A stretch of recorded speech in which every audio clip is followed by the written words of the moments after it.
Hey there, welcome to the Unleash Your Greatness Within podcast. Thank you for being a subscriber. Thank you for listening. I hope you're getting value out of it. And if I haven't mentioned it already, hey, if you wouldn't mind leaving a review starring my podcast, that would be really great. All right, so I've got a message here that I want to share with you, and it has to do with master your thinking. Now, this message was a thought I put together for my second child, Connor, who is 18 years old, that's heading to Croatia for a couple years to do some service. And we were emailing each other, and he was sharing with me some of his feelings of being nervous and, just concerned, that he's, going out into the world of the unknown. And I thought I would share with him some insights around his thoughts and mastering his thoughts and keeping his thoughts in check. Because I told him, I said, you're going to get there and it's going to be frustrating for the first little bit until you pick up the language. But in time, that language will become second nature. But you have to trust the process when you don't feel the progress. Does that make sense? Ooh, I like that. Does that make sense? I just came up with that. You've got to trust the process when you're not feeling the progress. Now, I understand that feeling progress is a big part of motivation. People need to feel a sense of progress to have sustained motivation. But in life, sometimes we're on the right path and we don't see the results immediately. And so I tell you, and I remind you, and I tell other people all the time, I says, you got to trust the process. If you have a good strategy in place, you have to trust it. And sometimes you don't know if you have the right strategy in place until you've tested it for a period of time. And that's what's frustrating, because life offers delayed gratification. That's one of the laws of success, is that there's delayed gratification. Not all success is instantaneous. And so, yes, there's trial and error for a short period of time and sometimes a long period of time before you see if that strategy is working. But oftentimes people quit just shy of the 10-yard line because maybe they've given it a couple weeks or a couple months and they haven't got the result that they want, and they quit altogether. I'm telling you, understand that building anything of value is going to take a little bit of time. So managing the expectation, managing the mindset is going to be really important. Now, in terms of the message that I've prepared today, and it was a letter that I was writing my son, I thought, they always hear from dad, and so, which is me, always hear from me in terms of thinking right and having a positive attitude and having the right strategy and those kinds of things.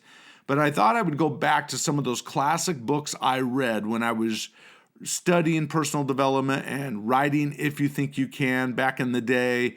And those two books were, the first one was As a Man Thinketh. And if you haven't read it, I would suggest that you read it. It is a classic. And the second book is The Magic of Believing. And that is also a classic. And so what I'm going to do is I wrote him this letter. I picked out some specific texts that I thought would be useful for him. And you know what? As I was reading it, I was reminded of the power of these thoughts out of these two books. So I'm going to share a lot of content with you. I invite you just to relax, go on a run, go exercise, and have your earbuds in, your headphones in, and just listen to it.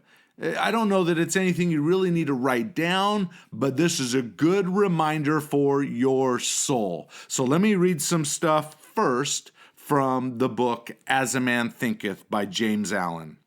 He says, a man does not come to the almshouse or the jail by tyranny of fate or circumstance, but by the pathway of groveling thoughts and base desires. Nor does a pure-minded man fall suddenly into crime by stress of any mere external force. The criminal thought had long been secretly fostered in the heart, and the hour of opportunity revealed its gathered power. Circumstance does not make the man, it reveals it to himself. Wow. He goes on. The proof of this truth is in every person, ... Let a man radically alter his thoughts, and he will be astonished at the rapid transformation it will effect in the material conditions of his life.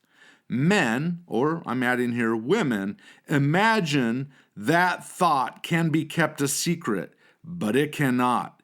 It rapidly crystallizes into habit, and habit solidifies into circumstance. Wow. Let's go on.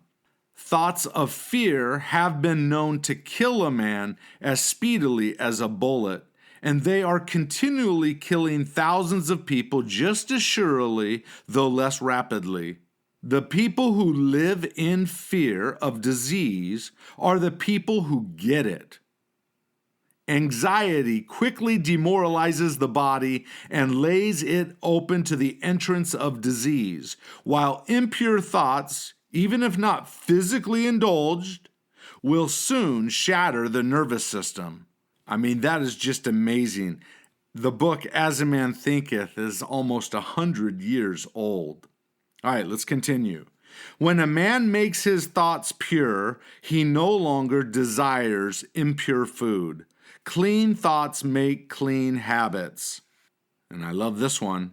Toward the end of the book, he says, the dreamers are the saviors of the world. As the visible world is sustained by the invisible, so men and women, through all their trials in sins and sordid vocations, are nourished by the beautiful visions of their solitary dreamers. Humanity cannot forget its dreamers. It cannot let their ideals fade and die. It lives in them. It knows them as the realities which it shall one day see and know. Composer, sculptor, painter, poet, prophet, sage, these are the makers of the afterworld, the architects of heaven. The world is beautiful because they have lived. Without them, laboring humanity would perish. He goes on, ask and receive. Dream lofty dreams. As you dream, so shall you be calm. Your vision is the promise of what you shall one day be. Your ideal is the prophecy of that what you shall at last unveil. The greatest achievement was at first for a time a dream. In all human affairs, there are efforts and there are results. Listen to this one. Listen, I'll just start over.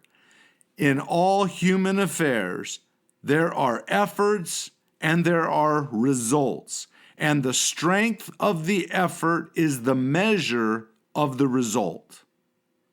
Let me read that again. The strength of the effort is the measure of the result. Chance is not. Gifts, powers, material, intellectual, and spiritual possessions are the fruits of effort. They are the thoughts completed, objects accomplished, visions realized. The last statement in the book is this: the vision that you glorify in your mind, the idea that you enthrone in your heart, this you will build your life by, this you will become. Wow, what a great book. If you have not read As a Man Thinketh by James Allen, I encourage you to read that book and read it regularly. So let's jump into the second book, which is The Magic of Believing. And this book was written by Claude Bristol, who lived from 1891 to 1951. Quote, thought creates after its kind. Thought correlates with its objects. Thought attracts that upon which it is directed. He goes on, our fearful thoughts are just as creative and magnetic in attracting troubles to us as they are constructive and positive thoughts and attracting welcome results. So no matter what the character of your thoughts, they do create after their kind. When this sinks into your consciousness, you get some inkling of awe-inspiring power, which is yours to use. Wow. The power of suggestion. Now, there are two parts of suggestion. If you haven't heard of the power of suggestion, there are two parts. There's either auto-suggestion, which means you say it to yourself, right? It's internal. And then there's heterosuggestion, which is coming from outside sources. He says, the power of suggestion starts the machinery into operation, causing the subconscious mind to begin its creative work. And right here is where the affirmations and repetitions play their part. Repetition of the same chant, the same incantation, the same affirmation leads to belief. And once that belief becomes a deep conviction, things begin to happen. Wow. He goes on, a builder or a contractor looks over a set of plans and specifications for a bridge or a building, and, urged by a desire to get the contract for the work, declares to himself, I can do this. Yes, I can do this. He may repeat it silently to himself 1,000 times without being conscious of doing it. Nevertheless, the autosuggestion, the internal thoughts, find a place in which to take root. He gets the contract, and the structure is eventually built. Conversely, he may say that he can't do it, and he never does. Let me just add here the concept of eliminate the ugliest four-letter word. Eliminate the word can't, right? Because as we just read here, it will eventually find root. And then you know what will happen? Your subconscious mind will go to work to make that a reality. Because one of the main purposes of your subconscious mind is to make you act like you. And so if you're bombarding your mind with negative thoughts, it's going to find evidence to support it. If you bombard your mind with positive thoughts, it's going to look for opportunities and resources that can help you move closer to that end result that you are dwelling on. Keep that in mind. All right, now let's get back to some of the reading. He says, quote, Hitler used the identical force and the same mechanics in inciting the German people to attack the world. A reading of Hitler's book, Mein Kampf, will verify that. Dr. René Valval, a famous French psychologist, explained it by saying that Hitler had a remarkable understanding of the law of suggestion and its different forms of application. And he mobilized every instrument of propaganda in his mighty campaign of suggestion with uncanny skill and masterly showmanship. Hitler openly stated that the psychology of suggestion was a terrible weapon in the hands of anyone who knew how to use it. Let's continue. Let's see how he worked it to make the Germans believe what he wanted them to believe. He had slogans, posters, huge signs, mass flags appear throughout Germany. Hitler's picture was everywhere. Quote, one Reich, one people, one leader, unquote, became the chant. It was heard everywhere that a group gathered. Quote, today we own Germany, tomorrow we will own the entire world, unquote.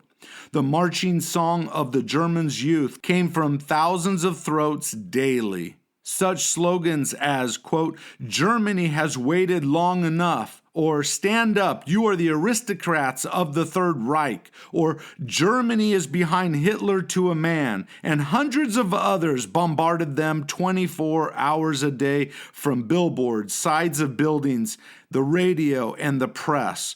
Every time they moved, turned around, or spoke to another, they got the idea that they were the superior race. And once that belief took hold, they started their campaign of terror.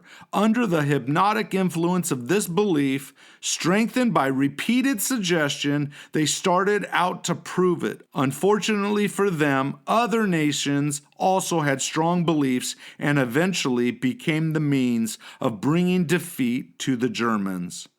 The author Claude Bristol then shares a few thoughts about Mussolini, the leader of Italy. He says, Mussolini, too, used the same law of suggestion in an attempt to give Italy a place in the sun. Signs, slogans like believe, obey, fight. Italy must have its great place in the world. We have some old scores and new scores to settle, covered the walls of thousands of buildings, and similar ideas were dined into the people via radio and other means of direct communication. Joseph Stalin, too, used the same science to build Russia. In November 1946, the Institute of Modern Hypnotism, recognizing that Stalin had been using the great power of repeated suggestion in order to make the Russian people believe in their strength, named him one of the 10 persons with the most hypnotic eyes in the world and rated him as a mass hypnotist. He goes on, for centuries, tomatoes were looked upon as being poisonous. People dared not eat them until the fearless person tried them and lived. Today, millions of people eat tomatoes not knowing that they were once considered unfit for human consumption. Conversely, the lowly spinach nearly went into the garbage pail after the United States declared that it did not contain food values attributed to it for decades. Millions believed this and refused to honor Popeye's favorite dish any longer. He goes on to point a distinction out in the Bible. He says the Bible is filled with examples of the power of thought and suggestion. Moses, too, was a master of suggestion. For 40 years, he used it on the Israelis, and it took them to the promised land of milk and honey. David, following the suggestive forces operating on him, slew the mighty, heavily armed Goliath with a pebble from a slingshot. Joan of Arc, the frail little maid of Orleans, heard voices and under their suggestive influences became imbued with an idea that she had a mission to save France. She was able to transmit her indomitable spirit to the hearts of her soldiers, and she defeated the superior forces of the English at Orleans. William James, the father of modern psychology in America, declared that often our faith in advance of a doubtful undertaking is the only thing we can assure its successful conclusion. Man's faith, according to James, asks on the powers above him as a claim and creates his own verification. In other words, the thought becomes literally father to the fact. He goes on, actually, everyone who has ever witnessed a football or baseball game has seen this power of suggestion at work.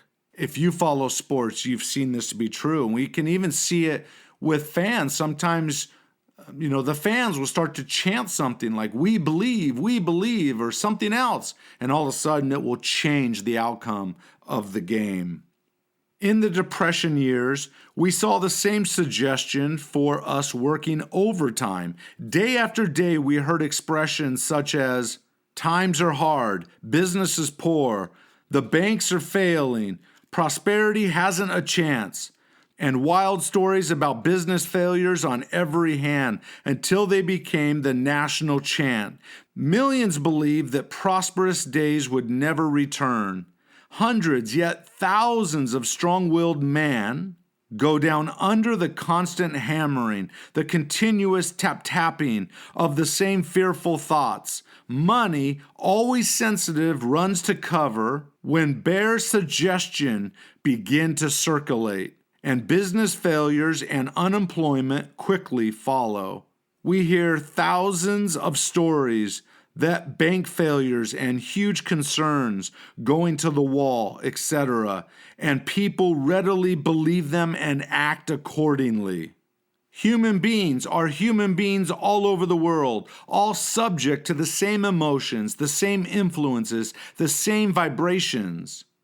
He continues, it is very important to remember that the subconscious will go into action once under the impetus of the commands of suggestion it receives from the conscious mind, or which comes from outside sources and are transmitted to it via the conscious mind. But it gets results quicker if the conscious mind accompanies its message with a mental picture of the desired goal. It may be faint, sketchy, or even unfinished, but even if only an outline, it will be enough for the subconscious mind to act upon.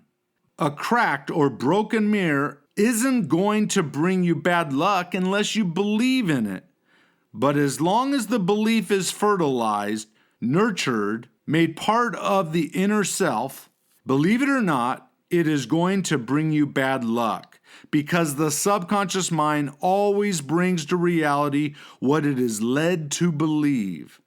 Now here's the last paragraph for this podcast, and I know we went long, but I hope these thoughts are reminders of the power of your thoughts and your thinking, and I'll have a few final words after this. Here we go. He says, you've got to see in your mind's eye, see yourself holding that job or actually taking that trip. Some of your fears become realities through our imaginations, just as Job's did. Fortunately, many of them do not, as long as we hold the mental picture only temporarily, or at least long enough to focus it fully upon the screen of our subconscious. The biblical warning, where there is no vision, people perish, is a fundamental truth whether considered individually or collectively. For without a mental picture of accomplishment, little is done. You want a better job? You'll get it when you give your subconscious mind a mental picture of yourself holding that job. Wow, these are powerful concepts that have stood the test of time. Garbage in, garbage out. I write in my book, If You Think You Can, a whole chapter on operating from your imagination. And the whole concept is there, dwell on what you want. Bombard your thinking with what you want, and eventually those thoughts will take root and they will expand, right? You'll notice things that you otherwise wouldn't notice, but most people are not clear. And when you're not clear, you get vague results. So the key of success is having the right mindset, the right thoughts, taking the right actions, and having the right strategies. Those three categories are vital for success.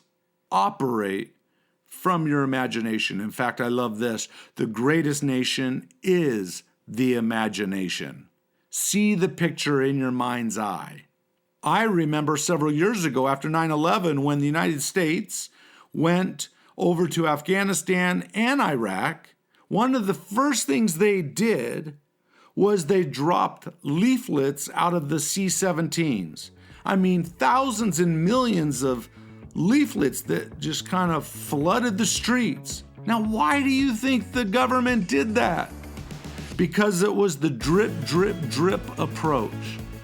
Whatever we fill our mind with does affect our thoughts, which affect our behavior. All right. I hope that was useful for you as a reminder of the power of thought and mastering your thoughts. The greatest thing you could do to master your thoughts is two-part. Number one, fill your mind with positive and uplifting material, specifically toward your goals, something meaningful. And that leads me to number 2 is you've got to have a vision for your life. You've got to trust that that vision is available to you, not overnight, but if you'll stay focused on it, right? On your vision won't give up on you. You've got to stay focused and have some determination to go after that vision and believe that it's possible even when you don't see the evidence. There's that old quote that says, I'll believe it when I see it. No, when you see it, then you'll believe it, and then you'll achieve it.